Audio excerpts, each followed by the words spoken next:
Hi guys, welcome back to my kitchen. It's Friday night, so we're going to have Cajun roast chicken and homemade chips. Set the oven to 200 degrees and I've got a pan on here with some oil heating up.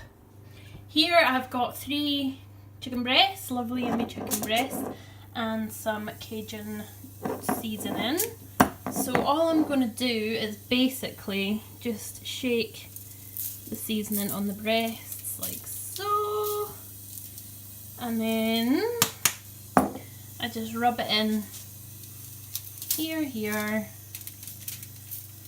flip it over and just sort of rub the extra bits in that side. There we go.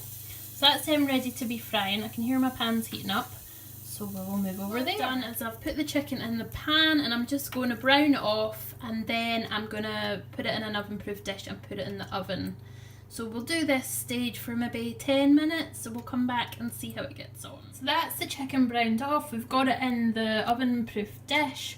I'm just going to cover it with some foil and put it in the oven for about 45 minutes. So now we're going to do the homemade chips. I've got 4 potatoes. All I'm going to do is cut them into chip shapes, like so. 2 nice chips into the pot, and I'm going to boil them for 5 minutes until they're starting to get soft. That's the chips on to boil, which is the first step in making yummy homemade chips. And to that I've just literally added a wee sugar of salt and boiling water, so we will see them when they are ready for the oven. So I've lined the baking tray with some foil shiny side down, and I have greased it with some olive oil, and what I'm going to do is just put my chips on it like so, and oh, they're going to be hot, so I'll use this tissue to just lay them out like that.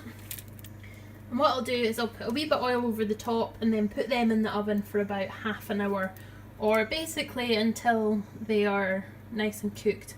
But what I tend to do is I'll turn them halfway through and they get a nice finish on them. So we'll come back to them. Here it is, Friday night Cajun chicken and chips, all homemade with some green beans on the side.